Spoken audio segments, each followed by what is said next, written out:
자, 미국 증시 마감 동향부터 확인해 보도록 하겠습니다. 클로징 벨 나오고요. 오늘도 장혜진 앵커, 전채린 캐스터와 함께하겠습니다.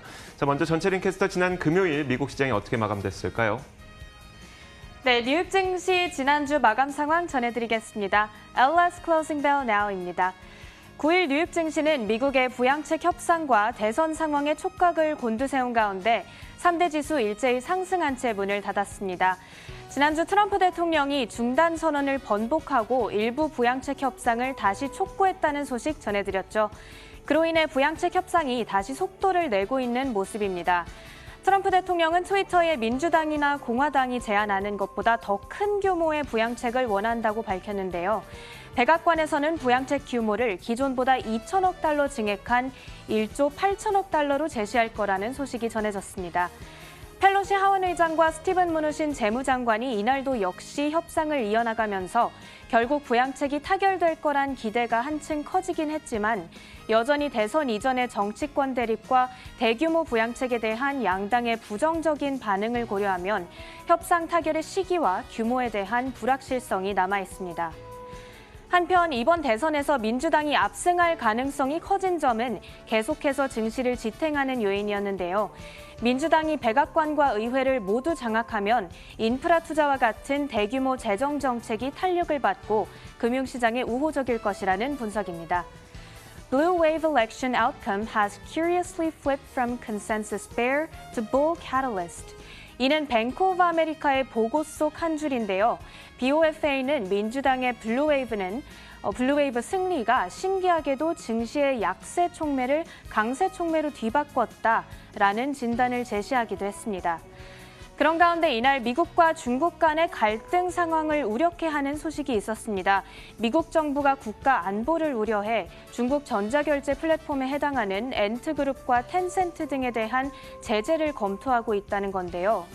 현재 시장의 관심이 아무래도 대선 쪽으로 기울고 있는 만큼 이로 인해 별다른 불안이 야기되진 않았습니다. 한편 경제 지표는 다소 부진했습니다. 상무부는 지난 8월 도매 재고가 전월 대비 0.4% 증가했다고 발표했는데요. 이는 월스트리트저널이 전망한 0.5% 증가를 밑도는 수준이었습니다. 다음으로 업종별 흐름 보겠습니다. 이날 자유소비재와 기술주가 가장 좋은 흐름 보여줬습니다. 자유소비재 1%, 기술주는 1.5% 올라줬습니다. 종목으로는 마이크로소프트와 세일즈포스가 각각 2%대 오르며 다우지수 상승을 이끌었습니다. 한편 에너지는 약했습니다. 엑슨모빌과 쉐보론 등 에너지 기업들이 1.5% 안팎의 하락 보였습니다. 이어서 자세한 마감 상황 살펴보겠습니다. 지난주는 대통령의 대규모 부양책 지원 발언에 힘입어 주간 단위로 봤을 때는 최근 몇 달 들어 가장 큰 폭으로 오르는 한 주였는데요. 먼저 다우지수 살펴보면은 0.6% 올라 28,586에 거래 마쳤습니다. 그리고 이날 기술주의 흐름은 좋았죠. 나스닥 지수 장 초반에 키워나간 상승폭을 끝까지 지켜낸 모습입니다. 1.4% 올라 11,580선에 다가섰습니다. S&P 500 지수 역시 안정적으로 움직여줬습니다. 0.9% 가까이 올라 3,477에 안착했습니다. 지금까지 뉴욕 증시 마감 상황 전해드렸습니다. 이어서 상품 시장도 살펴보시겠습니다. 자, 먼저 국제 금값부터 보겠습니다. 지난 금요일 국제 금값은 1.2% 올랐습니다. 달러 약세와 추가 부양책에 대한 기대감 덕분이었었는데요. 다시 한번 1,900달러를 회복하는 모습이었습니다. 국제 금값은 지난 금요일에 1% 넘게 올라서 1,936.3달러에 마감이 됐고요. 달러 가치가 그럼 어느 정도 진행되고 있는지 한번 살펴보도록 하겠습니다. 달러 약세가 계속 진행되고 있는데요. 지난 9월 25일까지만 하더라도 94.6 수준까지 꽤 가파르게 오르던 달러 가치가 다시 한번 그 이후부터 지속적인 약세를 기록하고 있습니다. 지난 금요일에는 0.6% 가까이 하락해서 93.06까지 내려온 채 거래가 됐고요. 자, 이어서 WTI 가격, 국제 원유도 살펴보도록 하겠습니다. WTI는 지난 금요일에 1.4% 하락했습니다. 하지만 주간 기준으로 살펴보자면 거의 9%가량 상승했는데요. 그러면서 지난 2주간 하락했던 그 하락폭을 거의 다 만회했습니다. 지금은 현재 원유 시장에 상승 재료와 하락 재료가 좀 혼재되어 있는 상황인데요. 이 노르웨이 원유 가스 생산 시설의 파업은 종료가 됐습니다. 이것은 하락 요인이 되겠죠. 다만 미국은 허리케인으로 인해서 미국 내 생산 차질에 대한 우려가 있습니다. 상승 요인으로 작용을 하고 있기 때문에 상승과 하락 사이에서 앞으로 어떻게 진행될지는 조금 더 지켜봐야 될 것으로 보입니다. 자, 이어서 국채금리, 미국의 국채금리도 한번 살펴보도록 하겠습니다. 10년물 국채금리는 보합세를 보였습니다. 부양책이 어떻게 나오는지 지켜보자는 관망 심리가 작용한 것으로 보이고요. 하지만 그럼에도 불구하고 0.777%, 꽤 높은 수준을 유지했습니다. 자, 이렇게 상품 선물 시장 살펴봤습니다. 글로벌 외신 확인하겠습니다.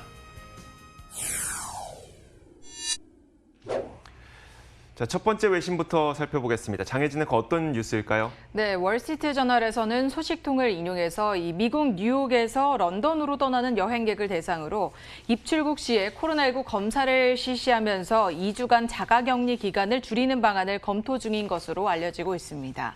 미국에서는 대신 여행객들은 입출국 전후에 의무적으로 코로나19 검사를 받아야만 한다고 강조했는데요.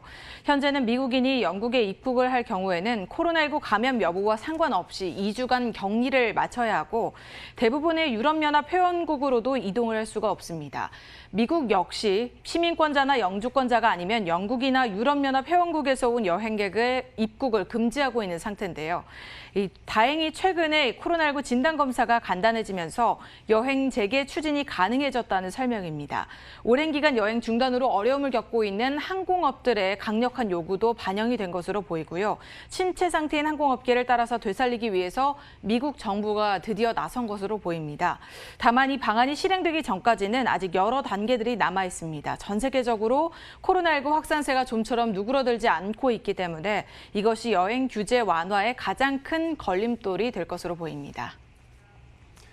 지난 금요일 백악관이 제시했던 1조 8천억 달러 규모의 부양 패키지를 놓고 주말 사이에는 민주당과 공화당 가릴 것 없이 일제히 비난을 퍼부었습니다.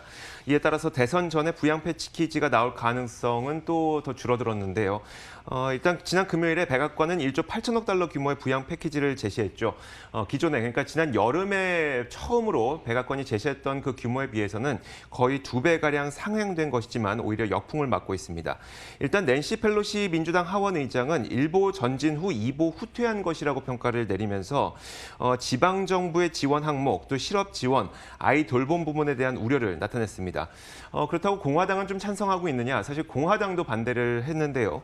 정치 전문지 폴리티코의 보도에 따르면 이 공화당 상원 의원들은 문우신 재무장관과의 컨퍼런스 콜을 통해서 이번 백악관 제시안에 대해 맹비난을 퍼부었다고 합니다. 그 가운데 한 명의 이야기를 들어보면 테네시주의 상원 의원은 백악관이나 하원이 제시하고 있는 숫자 모두 그 돈을 써야 할 이유가 전혀 없다고 밝혔습니다. 이로 인해서 미국인들에게 1,200달러의 현금이 지급될 가능성과 또 대선 전에 대규모 부양책이 나올 가능성은 조금 더 낮아졌습니다. 주말 사이 전해졌던 이 소식으로 인해서 잠시 후에 열리게 될 지수 선물 시장에서 좀 부정적으로 반영하게 될지 또 한번 살펴보셔야 될 것으로 보입니다. 네, 다음으로 종목 소식 이어갑니다. 전 세계에서 전기차로 주목을 받고 있는 테슬라죠. 이번 미국 대통령 선거 결과에 큰 영향을 받지 않는 bulletproof 주식이다라는 그런 평가가 나와서 소개해드립니다. 방탄 주식이라는 평가죠. 이 두 후보 중 어느 누가 대통령에 당선된다 하더라도 테슬라의 주가는 무너지지 않을 것이라는 설명인데요. 먼저 베런즈에 따르면 코엔의 분석가는 바이든 후보가 당선됐을 시에 선거 캠페인으로 환경 정책, 녹색 기술을 강화하겠다고 나서고 있는 상황인 만큼 약 2조 달러, 우리 돈 2,400조 원 규모로 클린 에너지 기술에 투자할 것으로 예상이 된다라고 설명을 했습니다. 테슬라와 친환경 에너지 관련주가 이에 따라서 수혜를 입을 것으로 기대를 하고 있다라고 덧붙였는데요. 전기차를 충전하는 인프라를 구축하는 데도 현재 많은 예산을 투자할 것으로 알려져서 모든 전기차 관련주들이 수혜를 입을 것으로 기대가 되고 있습니다. 그렇다면 과연 트럼프 대통령이 재선을 했을 시에는 어떤 상황이 벌어질까요? 친환경이라는 정책은 좀 더 떨어지겠지만 투자 심리가 정책보다 더 중요한 투자 요인으로 작용하기 때문에 테슬라에 대한 영향은 미미할 것이라는 분석입니다. 테슬라는 현재 인도와 중국 시장에서 신성장을 이뤄내고 있고 중국 시장이 특히 전 세계적으로 가장 큰 신차 시장을 형성하고 있기 때문에 기대해 볼 만하다는 것이겠죠. 여기에 트럼프 대통령이 전기차에 분별 있고 합리적인 투자를 하는 데 있어서 꽤 힘을 주고 있다라고 설명을 했습니다. 그러면서 전문가들은 테슬라에 투자할 때는 주의를 해야 되는데 이는 선거 때문이 아니라 밸류에이션 때문이다라고 강조를 했습니다. 테슬라의 지난주 마감 상황은요, 1.9% 넘게 올라서 434달러에 거래를 마친 모습이었습니다.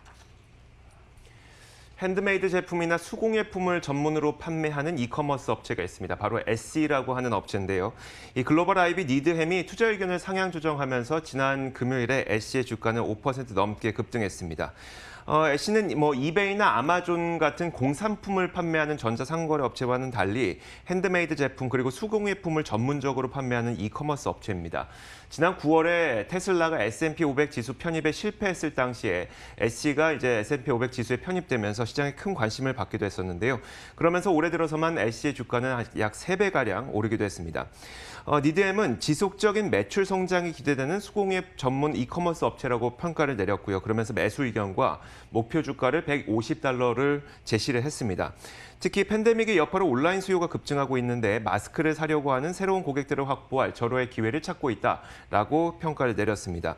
게다가 마스크의 수요는 3분기에 급증했고 이것이 SE에게는 큰 수혜가 됐을 것으로 평가를 했는데요. SE에 대해서 긍정적으로 보는 곳은 니드햄뿐만이 아닙니다. 얼마 전에는 이제 BTIG가 그 투자 의견을 중립에서 매수로 높이고 목표 주가도 138달러를 제시하기도 했고요. 또 제프리스는 매수 의견과 목표가 163달러를 제시하기도 했습니다. 대체로 이커머스 시장에서 가장 빠르게 성장하는 기업 가운데 하나라는 평가를 받고 있습니다. 자, 이렇게 글로벌 시장의 뉴스 살펴봤습니다. 맨해튼 나우 이어가도록 하겠습니다.